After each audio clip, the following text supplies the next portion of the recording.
welcome to my channel again. Today we're going to do an experiment. We are doing can crush. We got a can, we got a glass of water, and we are going to do it. What we're going to do, we're going to put some water into this can, and then you're going to heat it. Wait till there is a steam gun.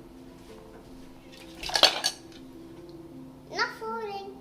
So I have to wait a long time. It's gonna be Can you see that? It's so cool, right? First we had a can, then you put water inside, then it boiled, then it turns to gas. Then it has lots of pressure put into this. It explodes.